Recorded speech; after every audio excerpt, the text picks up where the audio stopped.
नमस्कार, राधे राधे सभी कृष्णवश को। अविश्वास में आपका स्वागत है और अविश्वास के सभी वीडियोस को देखने के लिए, कानूनन से रिलेटेड सभी वीडियो को देखने के लिए सब्सक्राइब कीजिए अविश्वास और बेल बटन दबाना ना भूलें। स्वागत करते हैं आप सभी का अपने चैनल अविश्वास में अपने कानून के साथ। आज हम बात करेंगे लड्डू गोपाल जी की प्राण प्रतिष्ठा के बारे में। तो प्राण प्रतिष्ठा क्या है मैं आपको बताती हूँ। किसी भी वस्तु में प्राण लेके आना प्राण प्रतिष्ठा कहलाती है। जैसे कि हम जब बाल गोपाल को शॉप से लेकर के आते हैं अपने घर, तो वह एक मूर्ति होते हैं। मूर्ति को श्री विग्रह में कन्वर्ट करना है तो हमें प्राण प्रतिष्ठा करवानी होगी। अभी कभी कुछ लोग होते हैं वो ये कहते हैं कि जी प्राण प्रतिष्ठा की तो ज़रूरत ही नहीं होती। तो भाई जब बच्चा होता है तो इतने सारे नियम जो हम करते हैं, शुद्धिकरण करते हैं, सोबर करते हैं, वो इतना सब कुछ करने की ज़रूरत क्या है? बच्चा तो पैदा हो ही गया है, तो इतना सब कुछ करने की ज़रूरत क्या है? तो जैसे कि हम उन नियमों को करते हैं वैसे ही हमें प्राण प्रतिष्ठा का प्रोसेस भी करना ही चाहिए। अभी कई लोग कहते हैं सिर्फ पंचामृत करा करके हो जाता है। जी बिल्कुल हो जाता है, लेकिन वो होता है जैसे कि हम जन्माष्टमी पर लेके आते हैं, जब रात्रि में हम पंचामृत स्नान कराते हैं तो हो जाता है। लेकिन आप चाहें तो एकादशी वाले दिन भी एक दिन की प्राण प्रतिष्ठा कर सकते हैं। एकादशी जैसे देवउठनी ग्यास होती है, बहुत बड़ी एकादशी होती है ऐसे। इसके बाद आपको शुभ मुहूर्त मैंने पिछले वीडियो में बता ही दिए थे। आप पिछले वीडियोस में जाकर के चेक करेंगे तो आपको पता लग जाएगा कि किस मुहूर्त में कब अपने घर में हमें लड्डू गोपाल जी लेके आने चाहिए। तो जो लड्डू गोपाल जी का प्राण प्रतिष्ठा का है, कई लोगों ने नहीं किया है और उन्होंने पूजा शुरू कर दी है। अब उन लोगों का ये क्वेश्चन होता है कि दी क्या हम अब कर सकते हैं प्राण प्रतिष्ठा? तो देखिए, अगर आपने पूजा शुरू कर दी है, अभी जल्द ही आप लेके आए हैं, पूजा शुरू कर दी है, तो समय के साथ साथ उनमें प्राण ऑटोमेटिकली आ जाते हैं। कहते हैं ना, हम अपने भाव से एक पत्थर में भी प्राण लेके आ सकते हैं अगर आपने पूजा शुरू कर दी तो। लेकिन आप काफ़ी टाइम से पूजा कर रहे हैं तो अब आप सोच रहे हैं कि अब तो दीदी ने अब बताया प्राण प्रतिष्ठा के बारे में, हमें तो अब पता लगा है प्राण प्रतिष्ठा के बारे में। कई लोग मुझे ऐसे भी मिले हैं टिकटॉक वगैरह अदर उस पर साइट पे ऐसे मिले हैं जिन्होंने मुझे कहा है कि दी हमने नहीं की थी, अब क्या हम कर लें? तो नहीं, आप अब मत करिए, क्योंकि आप इतने साल से जो सेवा कर रहे हैं उनकी, तो इतने साल से उनमें प्राण तो आ ही गए होंगे आपके भाव से। तो ये होता है। तो अब बात करते हैं हम कि जो हमारे नए लड्डू आते हैं सिर्फ उन्हीं की प्राण प्रतिष्ठा की जाती है।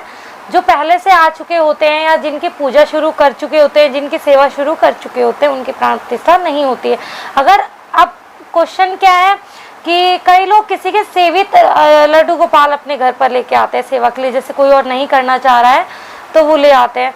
तो इस केस में उनका क्वेश्चन होता है कि हम प्राण प्रतिष्ठा करें? तो नहीं जी, आपको प्राण प्रतिष्ठा करने की कोई ज़रूरत नहीं है, क्योंकि वो पहले से ही सेवा में थे तो प्राण तो उन्हें पहले से ही है। तो ऐसे ही हुआ कि आप किसी के बच्चे को जो वो काफ़ी टाइम से वो पर्सन पाल रहा है, जैसे कि उसके घर में वो बच्चा है तो आपके घर वो बच्चा आ गया। ऐसे ही जब लड्डू गोपाल जी उनके घर में सेवा में थे और वो बस आपके घर में आ गए, जगह चेंज हुए, सेवा सब कुछ तो वही है।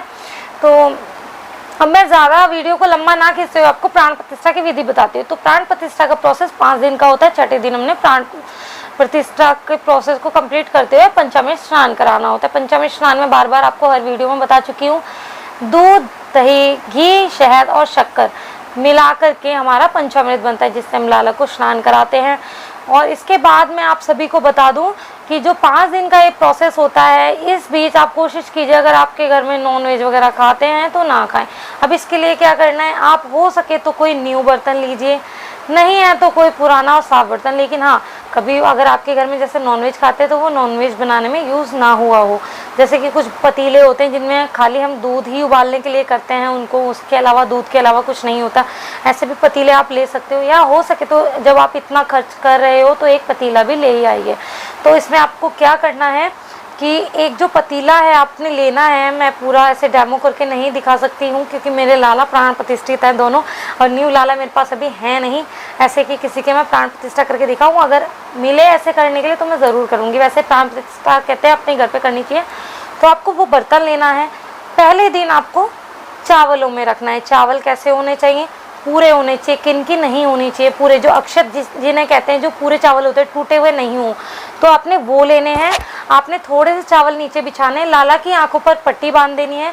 लाला को आपने कपड़े निकाल देने, अगर आप पहनवा करके शॉप से लेके आए, कपड़े निकाल देने, आंखों पर पट्टी लगा देनी है। तो अगर शॉप से आप पट्टी लगा के नहीं लेके आए हैं तो ऐसे करके बांध देना है आपको। जैसे अपन लोग आँख मिचोली खेलते हैं जब बांधते हैं, तो फिर आपने थोड़े से चावल डाल करके ज़रा सी परत, इतनी सी आपको लाला को बिठाना है। फिर आपको लाला को चोटी से भी ऊपर तक उन चावलों से ढक देना है पतीले में डाल करके। अब जब आप ये सारा प्रोसेस जिस टाइम कर रहे हैं वो आप टाइम घड़ी में देख लीजिए क्या बज रहा है। कोशिश कीजिए आप सुबह के टाइम से प्राण प्रतिष्ठा का प्रोसेस शुरू करें, जैसे कि सुबह 7, 8, 9 जैसे भी आपका मन करता है, क्योंकि उसी टाइम पे फिर टाइम होता जाएगा। उसी टाइम पर डे आप चीज़ें बदलते रहेंगे। जैसे कि मान लो आपने 7 बजे सुबह में रखा है लाला को चावलों में, तो आपने इस तरीके से चावलों में रख दिया, फिर आप उस पर लाल या ऑरेंज या पीला कपड़ा बांध देंगे। हो सके तो लाल कपड़ा बांधिए, चाहे वो अस्तर ही क्यों ना हो, लेकिन लाल कपड़ा होना चाहिए। आप उसको बांध देंगे, आप उसे बार बार खोल के नहीं देखेंगे।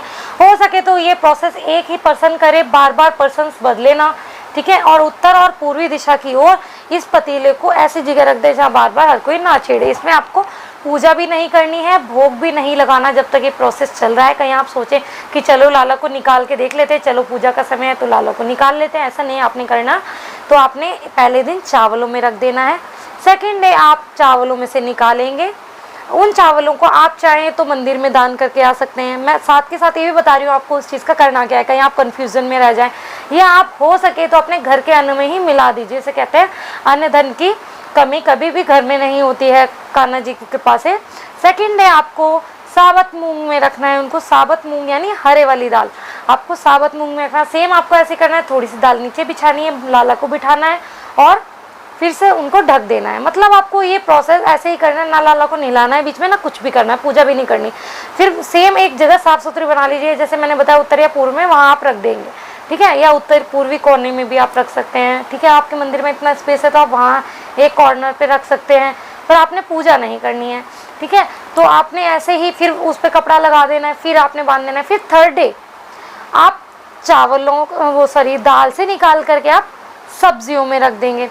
सब्जी में प्याज लहसुन छोड़ करके, बैंगन छोड़ करके, कोई भी सब्जी हो सकती है, खीरे हो तो बहुत ही शुभ है, ठीक है ना। और अब आप सोचेंगे कि सब्जियों में कैसे रखें भाई लालों को, तो आप लालों को नीचे बिठा दीजिए, फिर आप ऊपर से सब्जियां रख दीजिए। ऐसा मत सोचिए लाला दब रहे, कोई नहीं, आप पूरा उनको ढक दीजिए।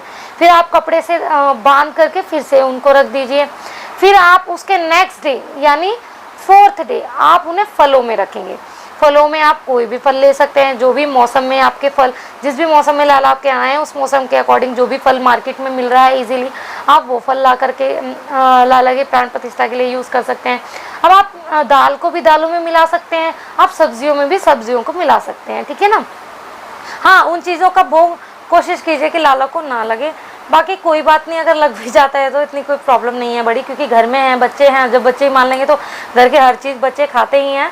तो फिर आपने 5वें दिन क्या करना है, आपने सेम जैसे कि हम 7 बजे सुबह का बता रहे हैं या 8 बजे, जैसे भी आप शाम में भी रख रहे हैं तो शाम के हिसाब से भी आप देख सकते हैं। तो आपने क्या करना है, सेम टाइम आप घड़ी में नोट कर लीजिए। आप उस टाइम नहा धो के, ऐसा नहीं बगैर नहाए धोए आप चेंज किए जा रहे हैं, नहीं, है ना। कोशिश कीजिए जिसने मेन सेवा ली है वही ये प्रोसेस करे, है ना, जो अपने जिम्मेदारी पर कान्हा जी को अपने घर में, ठाकुर जी को अपने घर में लेके आया है। तो फोर्थ डे आपने जो फलों में रखा था, 5th डे फलों को निकाल करके आप उनकी जगह फूलों में, जैसे कि फूल थोड़े से पतीले के नीचे बिछा दीजिए और फिर लाला को बिठाएंगे आप, फिर पतीले को फूलों से ढक देंगे, यानी लाला को फूलों से ढक देंगे अच्छे से। फूल आप तोड़ भी सकते हैं, साबुत भी रख सकते हैं, जैसे आपकी मर्जी है। फिर आप कपड़े से बांध देंगे। अब आता है छठा दिन। तो छठे दिन आपने लाला को उसमें से निकालना है और बोलना है कि आज लाला का हम स्नान कराएंगे। तो आप लाला का स्नान कराएंगे पंचामृत से, गंगा जल भी होना चाहिए। पहले आप जल से स्नान कराएंगे, पंचामृत से स्नान कराएंगे, फिर आप जल से स्नान कराएंगे। लाला का आप सुंदर से श्रृंगार करेंगे, पूजा आरती करेंगे। पहले भोग में आप दूध दीजिए, फिर माखन मिश्री दीजिए।